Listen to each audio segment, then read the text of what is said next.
Horror story. बरगद के नीचे की वो काली रात अमावस की रात थी।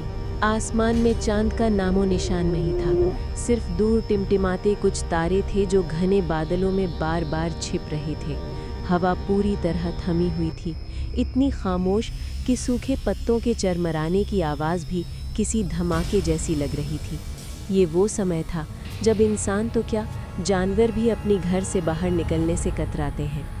लेकिन नसीब का खेल देखिए, उस मनहूस गाड़ी में 3 जवान लड़के रवि, सोमू और बंटी रामपुर के मेले से अपने गांव चंदनपुर की ओर लौट रहे थे। चंदनपुर जाने के लिए पक्की सड़क थी, लेकिन वो रास्ता लंबा था। थकान और घर जल्दी पहुंचने की हड़बड़ी में रवि ने सुझाव दिया था कि वे जंगल के बीच से होकर गुजरने वाला पुराना कच्चा रास्ता ले लें। अरे यार रवि, तू पागल है क्या? बंटी ने डरते हुए कहा था। उसकी आवाज़ में डर साफ था। तुझे नहीं पता उस रास्ते पर काला बरगद पड़ता है? दादी कहती थी कि वहाँ साए चलते हैं। सोमू, जो खुद को निडर मानता था, हंस पड़ा। अबे ओ डरपोक, अब हम बच्चे नहीं हैं। साए और भूत सिर्फ कहानियों में होते हैं। चल चुपचाप, मुझे बहुत नींद आ रही है। रवि ने अपनी टॉर्च जलाई, जिसकी रोशनी अब धीरे धीरे कम पड़ रही थी। सोमू सही कह रहा है बंटी, अगर पक्की सड़क से गए तो 2 घंटे और लगेंगे। इस शॉर्टकट से हम आधे घंटे में घर होंगे। भगवान का नाम ले और चल। न चाहते हुए भी बंटी उनके पीछे हो लिया। तीनों दोस्त उस वीरान पथरीले रास्ते पर आगे बढ़ रहे थे। दोनों तरफ झाड़ियाँ थीं और बीच बीच में बड़े बड़े पेड़ ऐसे खड़े थे जैसे रात के पहरेदार हों। जंगल का सन्नाटा अजीब था। झींगुरों की आवाज़ भी रुक रुक कर आ रही थी, जैसे वो भी किसी अनहोनी का इंतज़ार कर रहे हों। करीब 15 मिनट चलने के बाद हवा का रुख बदला। अभी तक जो हवा थमी हुई थी वो अचानक ठंडी और भारी हो गई। बंटी ने अपनी जैकेट कस ली। यार, मुझे ठीक नहीं लग रहा, बंटी बुदबुदाया। तभी सन्नाटे को चीरती हुई एक आवाज़ उनके कानों में पड़ी। सिसक सिसक।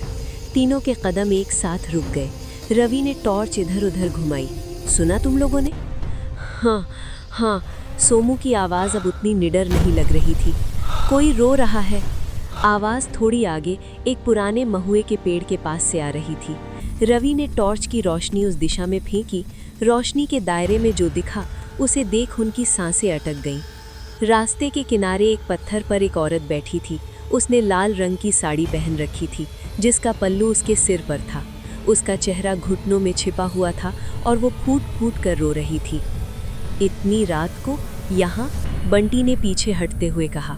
रवि, वापस चलते हैं, ये सही नहीं है। लेकिन रवि के अंदर मदद करने का जज्बा और जिज्ञासा दोनों जाग उठे थे।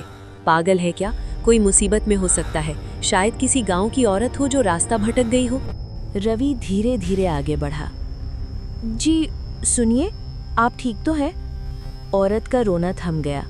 कुछ पल की खामोशी के बाद उसने धीरे से अपना सिर उठाया। टॉर्च की धुंधली रोशनी में उसका चेहरा दिखाई दिया। वो बेहद खूबसूरत थी, इतनी खूबसूरत कि उस वीरान जंगल में उसका होना अवास्तविक लग रहा था। उसकी आंखें बड़ी और गहरी थीं, रंग एकदम गोरा जैसे संगमरमर, लेकिन उसमें खून की लाली की कमी थी। मैं रास्ता भटक गई हूँ। उसकी आवाज़ शहद जैसी मीठी थी, लेकिन उसमें एक अजीब सी गूंज थी जो कानों में नहीं, सीधे दिमाग में बजती थी। मेरे पैर में मोच आ गई है। क्या आप लोग मुझे उस पुराने मंदिर तक छोड़ देंगे?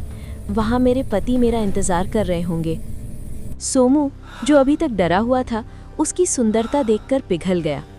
जी बिल्कुल, हम भी उधर ही जा रहे हैं। आप हमारे साथ चल सकती हैं। औरत धीरे से उठी। उसने अपनी साड़ी ठीक की। रवि की टॉर्च की रोशनी उसके पैरों पर पड़ी। उसने सामान्य पायल पहन रखी थी और उसके पैर एकदम सीधे सामान्य लग रहे थे। रवि ने मन ही मन खुद को तसल्ली दी। देखा, बेकार में डर रहे थे, ये तो बस एक आम औरत है। मेरा नाम कामिनी है, उसने कहा और लंगड़ाते हुए उनके साथ चलने लगी। सफ़र फिर शुरू हुआ, लेकिन अब माहौल बदल चुका था। बंटी सबसे पीछे चल रहा था। उसकी नज़रें बार बार उस औरत पर जा रही थी। उसे कुछ खटक रहा था। उस औरत के चलने का तरीका, बावजूद इसके कि उसने कहा था कि उसके पैर में मोच है, उसकी रफ्तार उन तीनों लड़कों से तेज़ थी। वो हवा में तैरती हुई सी लग रही थी। आप इतनी रात को जंगल में क्या कर रही थी? रवि ने चुप्पी तोड़ने के लिए पूछा। कामिनी ने बिना उनकी तरफ देखे जवाब दिया, मैं अपने मायके से आ रही थी, रास्ता भूल गई, अंधेरा हुआ तो यहीं बैठ गई। आपके पति आपको लेने नहीं आए? सोमू ने पूछा। कामिनी ने एक धीमी रहस्यमयी हंसी हंसी। वो इंतज़ार कर रहे हैं, बहुत सालों से इंतज़ार कर रहे हैं। ये जवाब सुनकर बंटी के रोंगटे खड़े हो गए। सालों से? उसने हकलाते हुए पूछा। कामिनी ने बात घुमा दी।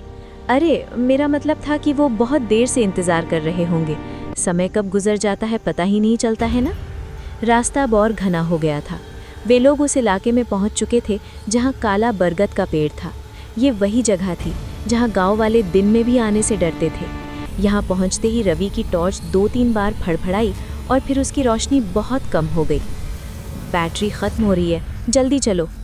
अचानक हवा में चमेली के इत्र की खुशबू फैल गई। ये खुशबू इतनी तेज़ थी कि उनका सिर चकराने लगा। कैसी महक है ये? सोमू ने नाक सिकोड़ी। मुझे तो बहुत पसंद है, कामिनी ने गहरी सांस लेते हुए कहा। उसकी चाल अब और भी अजीब हो गई थी। मोच का असर पूरी तरह गायब हो चुका था। वो अब रवि के बिल्कुल करीब चल रही थी। बंटी की नज़र बार बार उसके पैरों की तरफ जा रही थी। अंधेरे में सब कुछ धुंधला था, लेकिन जब जब बादलों से छनकर थोड़ी सी भी आकाशीय रोशनी आती, उसे लगता कि कुछ गड़बड़ है, लेकिन वो समझ नहीं पा रहा था कि क्या। तभी सामने एक पुराना खंडहर हो चुका छोटा सा मंदिर दिखाई दिया। ये वही जगह थी जहाँ कामिनी ने जाने को कहा था। मंदिर के चबूतरे पर हवा के बावजूद एक मिट्टी का दिया जल रहा था। उस घने अंधेरे और तेज हवा में उस दिए की लौ का स्थिर रहना अपने आप में एक चमत्कार या चेतावनी था। हम पहुंच गए, कामिनी ने कहा।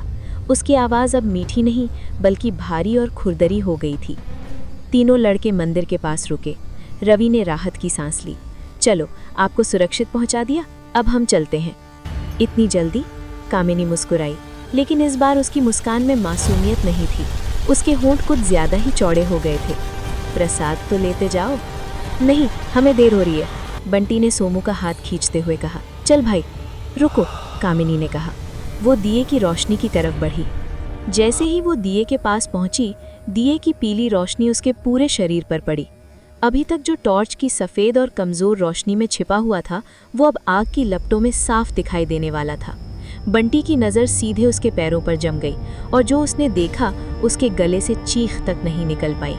दिए की रोशनी में कामिनी के पैर उल्टे थे। उसकी एड़ियाँ आगे की तरफ थीं और उंगलियाँ पीछे की तरफ। साड़ी के किनारे से झांकते वो पैर इंसानी नहीं लग रहे थे। उनकी त्वचा जली हुई और काली थी, जबकि उसका चेहरा अभी भी गोरा और सुंदर दिख रहा था। ये एक छलावा था, एक ऐसा मायाजाल जो भूत प्रेत इंसान को फंसाने के लिए रचते हैं। बंटी ने कांपते हुए हाथ से रवि को इशारा किया।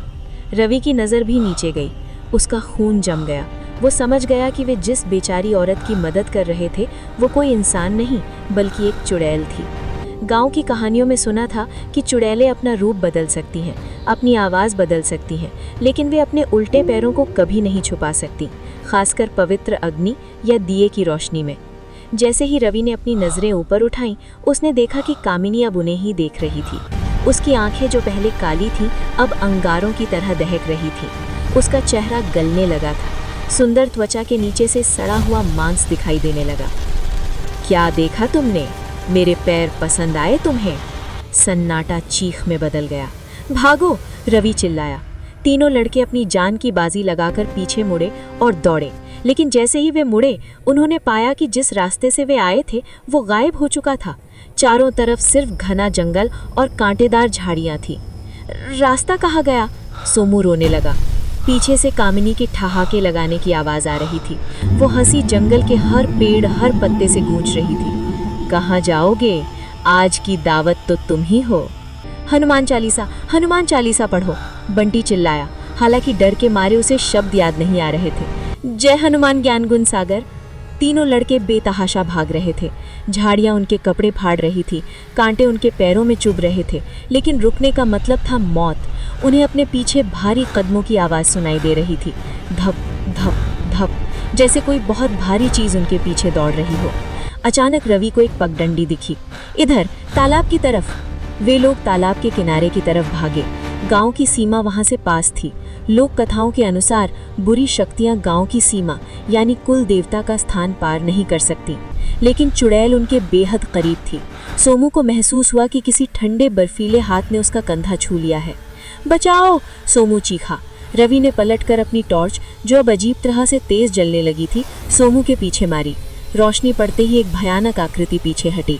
वो चुड़ैल थी, लेकिन अब वो उसका कद 10 फीट लंबा हो चुका था।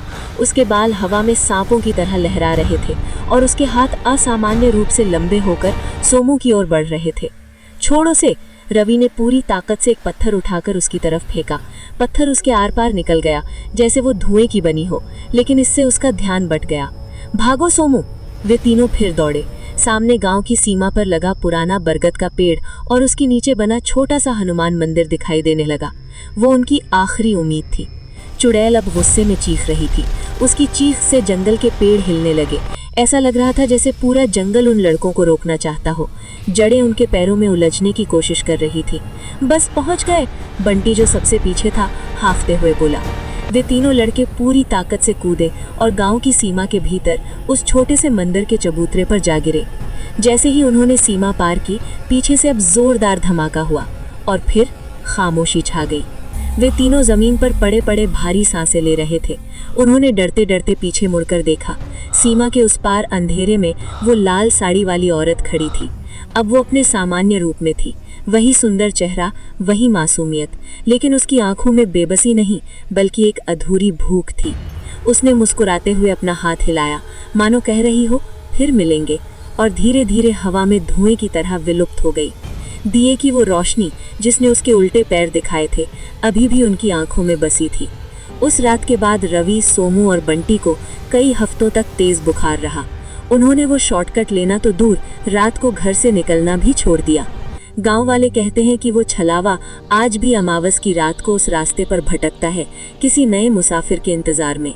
और अगर आप कभी उस रास्ते से गुजरे और कोई रोती हुई औरत मदद मांगे, तो उसके चेहरे को मत देखना, उसके पैरों को देखना और दुआ करना कि आपके पास रोशनी हो, क्योंकि अंधेरे में तो सब सीधे ही लगते हैं। अगर आपको ये कहानी डरावनी लगी हो तो लाइक ज़रूर करें।